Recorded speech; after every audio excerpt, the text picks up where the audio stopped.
মালিক তুমি জান্নাতে, তোমার পাশে আমায় একটি ঘর বানিয়ে দিও।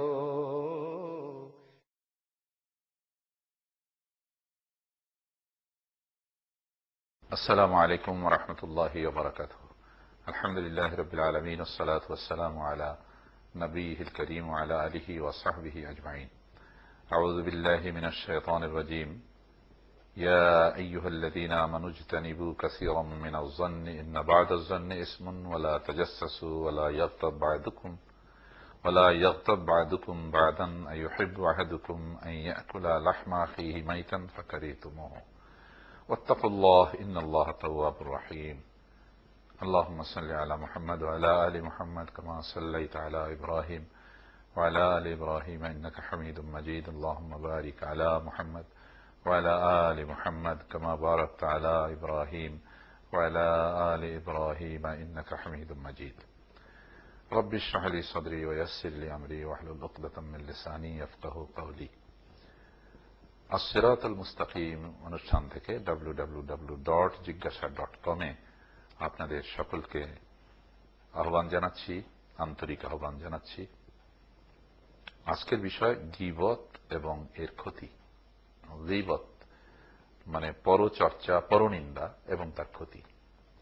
ইয়া আইয়ুহাল্লাযীনা আমানু ইজতানিবু কাসীরাম মিনাজ যন্নি, যে হে ঈমানদারেরা তোমরা ধারণা, বেশি বেশি ধারণা করার থেকে বিরত থাকো।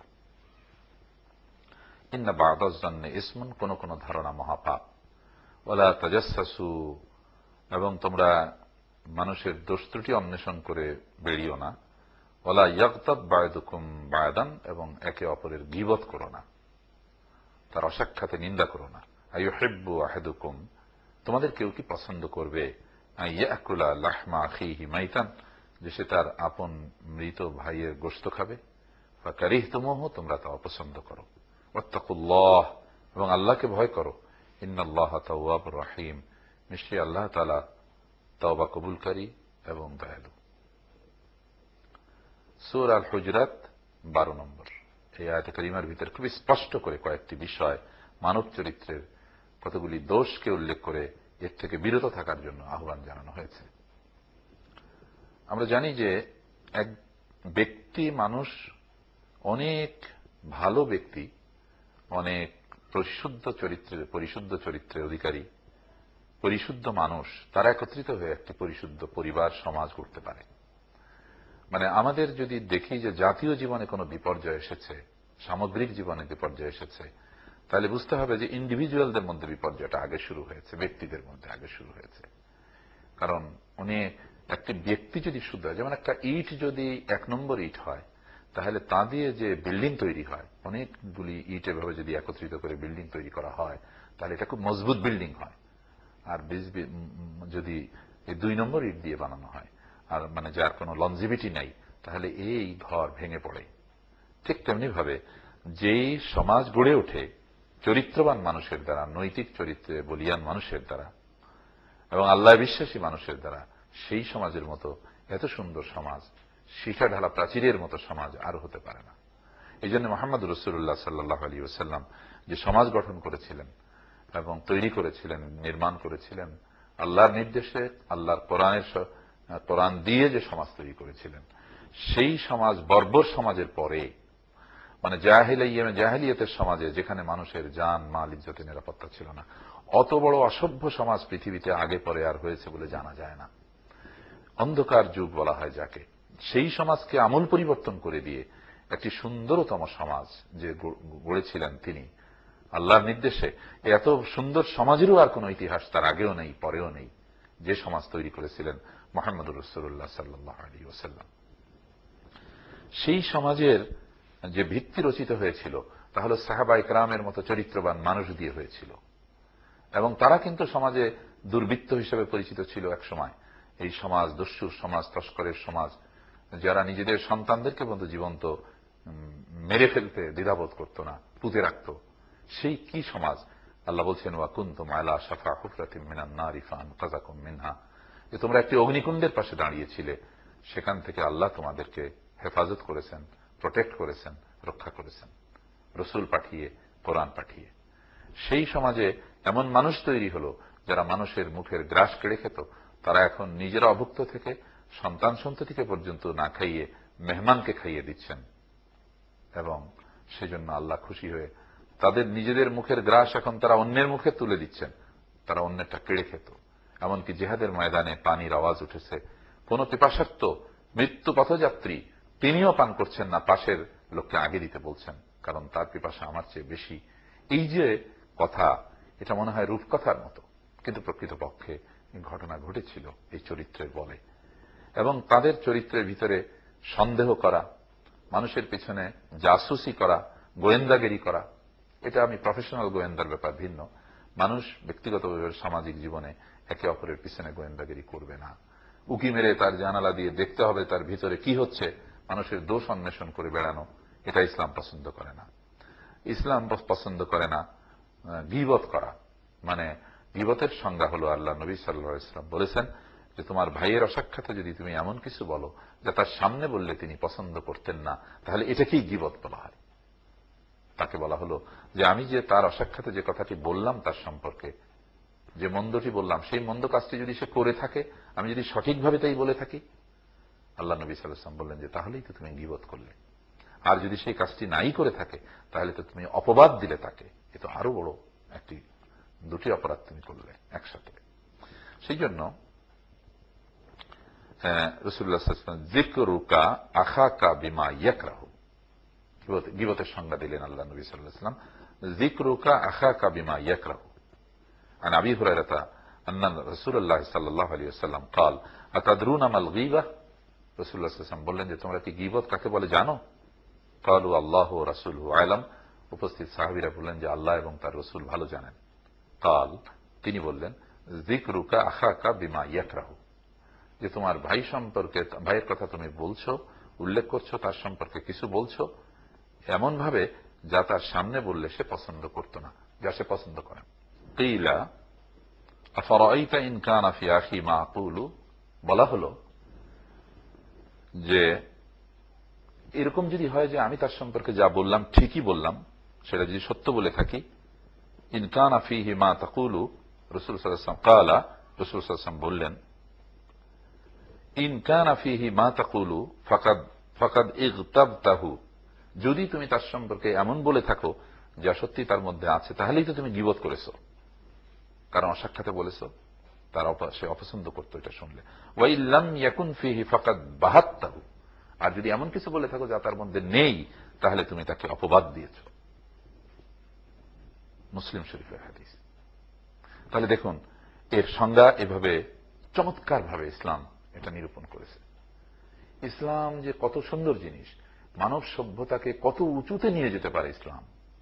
এবং আল্লাহ আখিরাতের প্রতি বিশ্বাস যদি মানুষের থাকে, আর কোরআন হাদিসের এই মানে মানব চরিত্রের একটি বড় দোষ হচ্ছে গীবত করা, এবং এটা সমাজের জন্য মারাত্মক ক্ষতিকর।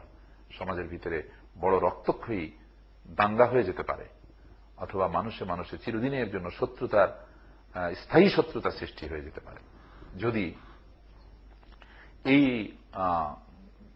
চরিত্র মানুষের ভিতরে সৃষ্টি হয়। গীবতের চর্চা যদি শুরু হয়, পরনিন্দা যদি শুরু হয়, তাহলে এটা কিন্তু মারাত্মক অবস্থার সৃষ্টি করবে সমাজের মধ্যে। সেই জন্য এই দোষ থেকে মানুষকে মুক্ত করতে চায় ইসলাম, এবং হচ্ছে আপন মরা ভাইয়ের গোশত খাওয়ার মতো অপরাধ যদি কেউ গীবত করে, এভাবে বলা হয়েছে। সেই জন্য গীবতকে এই হাদিস খানার থেকে আমরা বুঝতে পারছি রাসূলুল্লাহ সাল্লাল্লাহু আলাইহি ওয়াসাল্লাম কিভাবে বলেছেন। এবং ইন্না বা'দাজ জন্নে ইসমন, কোন কোন ধারণা মহাপাপ, এভাবেই কিন্তু আস্তে আস্তে ধারণা, খারাপ ধারণা করা, এটাই ইসলাম পছন্দ করে। মানুষের সম্পর্কে ভালো ধারণা রাখতে হবে, এটা হচ্ছে ইসলাম চায়। এই জন্য মানুষকে মর্যাদা দেওয়া, মানুষকে ক্ষমা করে দেওয়া, মানুষকে সম্মান দেওয়া, এই সব কিছু কিন্তু এর সঙ্গে জড়িত। এবং আমরা একটি এপিসোডে এটা অবশ্য আলোচনাও করেছি যে মানুষকে বড়কে শ্রদ্ধা করা, ছোটকে স্নেহ করা, এই জিনিসগুলো শিক্ষা দেয়। মানব চরিত্রের কতগুলি মারাত্মক দোষ থেকে ইসলাম মানুষকে মুক্ত করতে চায়। এই জন্য রমজান মাসের যে রোজা রেখে আমরা কিন্তু এই দোষগুলো থেকে মুক্ত হওয়ার চেষ্টা করি। কারণ রোজা নষ্ট হবে, রোজা ক্ষতিগ্রস্ত হবে যদি মিথ্যা বলি, যদি গীবত করি। কেউ যদি গায়ে পড়ে গন্ডগোল করতে আসে তাহলে বলতে হবে ইন্নী সায়েম, যে আমি রোজা রেখেছি, এই কথা বলেই বাস। এত দূরের বেশি আসে। সবচেয়ে বড় শক্ত কথা যেটা রোজাদার বলতে পারে তাহলে যে আমি রোজা রেখেছি ভাই, এর চেয়ে বেশি শক্ত কথা বলতে পারবে না। এবং তাকওয়া অর্জন করা হচ্ছে রোজার লক্ষ্য। তাকওয়া মানে আল্লাহ ভীতি। তার মানে যত রকমের প্রতিকূলতা আসছে তার সামনে তিনি একটি বিগলিত আল্লাহর প্রতি শ্রদ্ধা ভক্তির মন নিয়ে রোজা রেখেছেন, এবং এর বিপরীত যদি কিছু আসে তাহলে সেটাকে তিনি অ্যাকসেপ্ট করছেন না। এভাবে যদি একের পর এক একটি মাস পর্যন্ত মানুষের জীবনে তার সবে সাদেক থেকে সন্ধ্যা পর্যন্ত চলতে থাকে, এবং সারা রোজার মাসই যদি এভাবে চলতে থাকে, তাহলে সেই লোকটি সত্যিই পরিশুদ্ধ মানুষে তৈরি হয়, বিশুদ্ধ মানুষ হিসেবে তৈরি হয়। এবং সেই তাকওয়া, ইন্না আকরামাকুম ইনদাল্লাহি আতকাকুম, আল্লাহ তাকওয়াকে খুব গুরুত্ব দিয়েছেন, যে তোমাদের আল্লাহ ভীতি যদি মানুষের ভিতরে সৃষ্টি হয় তাহলে এই গীবতের ন্যায় এই কঠিন পাপ থেকে মানুষ বাঁচতে পারে। এবং এই পাপ থেকে মানুষ যদি না বাঁচে তাহলে তার সমস্ত আমল বরবাদ হয়ে যায় শুধু গীবত করার কারণে। মানুষের কাছে আপনি যার গীবত করলেন সে যদি এটা জানে যে আপনি করেছেন তার সম্পর্কে গীবত, তাহলে এটা তার কাছ থেকে আপনি ক্ষমা না নেওয়া পর্যন্ত আল্লাহ মাফ করবেন না। এবং যদি সে না জেনে থাকে এখনো যে আপনি তার গীবত করেছেন, এই অবস্থা আপনি আল্লাহর কাছে মাফ চাইলে মাফ পাইতে পারেন। এবং যে ব্যক্তির কাছে গীবত করেছিলেন তার কাছেও যে আপনার বলা উচিত যে আমি তোমার কাছে যে বলেছিলাম ওনার সম্পর্কে এটা আমি ভুল করেছি, এবং আমার এটা আল্লাহ যে কাজটি নিষেধ করেছেন আমি তাই করে ফেলেছি, I am sorry to say, এইটা বলে আপনি তার কাছে ওই করতে। আর যদি গীবত যার করা হয়েছে সে যদি জেনে ফেলে যে তার সম্পর্কে আপনি গীবত করেছিলেন, তাহলে তার কাছ থেকে আপনাকে ক্ষমা নিতে হবে। এটা হলো এর সমাধান। এর বিপরীত হচ্ছে তার সুনাম বলা, ভালো বলা। যত মানুষের সুনাম করা যায় এবং মানুষ সম্পর্কে ভালো ধারণা রাখা যায়, ভালো কথা বলা যায়, তার মর্যাদা অনেক বেশি এবং এর পাওনা আল্লাহর কাছে অনেক বেশি। এবং এ সংক্রান্ত আপনারা যদি লেখাপড়া করেন কোরআন এবং হাদিস থেকে অনেক অনেক ভুরি ভুরি জিনিস রয়েছে। قال أبو هريرة يسأل عن النبي صلى الله عليه وسلم قال إياكم الظن فإن الظن أكذب الحديث ولا تجسسوا ولا تحسسوا ولا تباغضوا وكونوا إخوانا। এখানে আল্লাহ বুখারীর হাদিস এটি রয়েছে। রাসূল সাল্লাল্লাহু আলাইহি ওয়াসাল্লাম বলেছেন যে ইয়াকুম ওয়াজ-যান্না, যে তোমরা বেশি বেশি সন্দেহ করার থেকে বিরত থাকো। ফাইন্না যান্না আকযাবুল হাদিস, এই সন্দেহ হচ্ছে খুব বড় রকমের মিথ্যাচার। ওয়ালা তাজাসসাসু, এবং তোমরা দোষ অন্বেষণ করে বেরিও না। ওয়ালা তাহাসসাসু, এবং তোমরা চগলখড়ি করো না। এবং ওয়ালা তাবাগাদু, এবং তোমরা একে অপরের নিন্দামন্দ করে চর্চা করে বেরিও না। ওয়া কুনু ইখওয়ানা, এবং তোমরা পরস্পর ভাই ভাই হয়ে যাও। এভাবে হাদিস রয়েছে। সেই জন্য গীবত করার থেকে বিরত থাকা ইসলামে অত্যন্ত গুরুত্বপূর্ণ।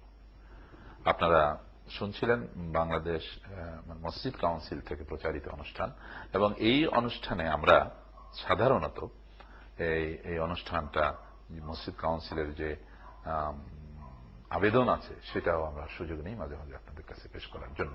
সেই ক্ষেত্রে আমরা বলবো যে মসজিদ কাউন্সিল একটি সমাজ গঠনের জন্য মসজিদ ভিত্তিক সমাজ তৈরির একটি প্রতিষ্ঠান, এবং এখানে অনেক গুরুত্বপূর্ণ অনেক আমাদের প্রকল্প রয়েছে।